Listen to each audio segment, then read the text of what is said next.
আজি আমি মাৰ্ঘেৰিটা এফআইআৰলৈ আপোনালোক সাংবাদিক বন্ধুসকলক নিমন্ত্ৰণ কৰি অনা এটা মূল বিষয় আছে। বিষয়টো আচলতে আমি যদি আপোনালোকৰ মাধ্যমে জনসাধাৰণলৈ প্ৰচাৰ নকৰোঁ তেতিয়াহ'লে হয়তো বহুত ভুল বুজাবুজি হৈ যাব। সেইবাবে আমি আপোনালোকৰ মাধ্যমে প্ৰচাৰ কৰিবলৈ বিচাৰিছোঁ। আচলতে যোৱাকালি কি হ'ল, আমাৰ যিবোৰ পেচেণ্ট আছে, পেচেণ্টবিলাকৰ পৰা কিছুমান দুষ্কৃতিকাৰীয়ে তাৰমানে গোটেই সমস্ত ডিটেইলছখিনি কৈ আশাকৰ্মীগৰাকীক লগত লৈ বা এনে অংগনবাদীগৰাকীক লৈ তেওঁলোকে মানে ইমান ধুনীয়াকৈ ডিটেইলছখিনি কয়, ফোন কৰে গুৱাহাটী GMCৰ পৰা কৈছোঁ বুলি, আৰু সম্পূৰ্ণ ডিটেইলছখিনি তেওঁলোকৰ লগত থাকে। তাৰপিছত কয় এনেকৈ তেনেকৈ এইখিনি কৰিলে মানে আপোনালোকৰ যিটো বেংকত পইচা আছে এই পইচাটো দুগুণ হৈ যাব, আৰু মানুহে লোভত মানে সেই পইচাটো দুগুণ হ'ব বুলি কোনোবাই OTP নম্বৰটো ক্লিক কৰি দিলে আৰু কোনোবাই তাত পইচা এটা ভৰাই দিবলৈ ক'লে ভৰাই দিলে। ঠিক তেনেদৰে মানে এতিয়ালৈকে আমি জনাত একদম নাই কমেও 8-9 গৰাকীমান মানুহৰ তেনেকুৱা হ'ল। আচলতে আমাৰ বেয়া লাগিছে এইটো কথাত, আশাসকলে যিখিনি ৰেজিষ্ট্ৰেশ্যন কৰে, এটা শিশু কেতিয়া জন্ম হৈছে, তেওঁ জন্মৰ সময়ত ৱেট কিমান, ক'ত জন্ম হৈছিলে, গোটেই কথাখিনি আশাখিনিয়ে জানে, আৰু NRSMৰ বহীবিলাকত সেইবোৰ ৰেজিষ্ট্ৰেশ্যন হয়। এতিয়া যেতিয়া গোটেই কথাখিনি তেখেতলোকে নিজে প্ৰকাশ কৰি পেলাই সেই কথাখিনি কৈ পেলাই তেখেতলোকক যেতিয়া কৈছে যে আমি NRSMৰ মানুহে কৈছোঁ, সেইকাৰণে তেখেতলোকে সত্য বুলি ভাবি পেলাই মানে OTP নম্বৰটো দি দিয়ে বা পইচাটো ভৰাই দিয়ে। কিন্তু তাৰ পিছত যেতিয়া পইচাটো গুচি যায়, আশাগৰাকী অংগনবাদীগৰাকীৰ ওপৰত এটা মানে অভিযোগ আহিছে। কালি মোৰ ক্ষেত্ৰত যেতিয়া হৈছে 7 গৰাকী মানুহক ফোন কৰিছে, 3 গৰাকী মানুহৰ পৰা পইচা সংগ্ৰহ কৰিছে।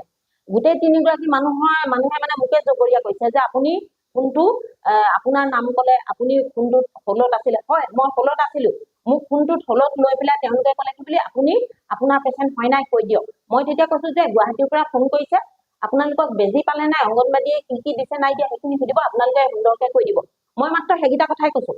তাৰ দ্বিতীয়তে তেওঁলোকৰ লগত যিখিনি কথা পাতে সেই গোটেই কথাখিনি মোক নুশুনাকে মানে হল্ড কৰি লয়, আৰু সেইকাৰণে তেওঁলোকে কি পাতিলে মই নাজানিলোঁ।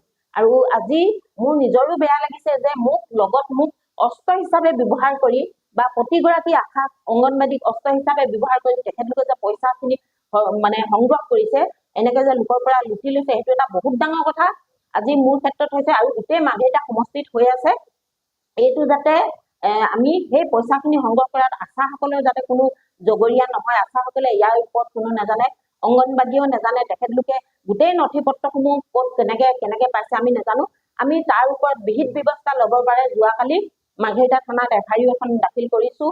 আমি চাইবাৰ ক্ৰাইমকো আমি তাৰ ডিটেইলছ আমি যিকেইটা একাউণ্টৰ পৰা পইচা নিছে সেইখিনি আমি দাখিল কৰিছোঁ। তেখেতলোকে আমাক আস্থা দিছে যে অতি সোনকালে পইচাখিনি পাব বুলি কৈছে। সেইটো ডাঙৰ কথা নহয়, কিন্তু এইটো ধাৰাসাৰ যদি গতিত হৈ থাকে তেতিয়াহ'লে NRSMৰ ওপৰত, আশাকৰ্মীৰ ওপৰত এইটো এটা মহা মানে মিছা অভিযোগ আহিব। এনেও আশাসকলক সৰু নিম্ন পৰ্যায়ৰ কৰ্মচাৰী বুলি সকলোৱে মানে প্ৰতাৰণা কৰে, তাৰ পিছত যদি ইমান ডাঙৰ এটা ব্লেমত আশাসকল পৰে তেতিয়াহ'লে এইটো এটা বহুত ডাঙৰ কথা হ'ব।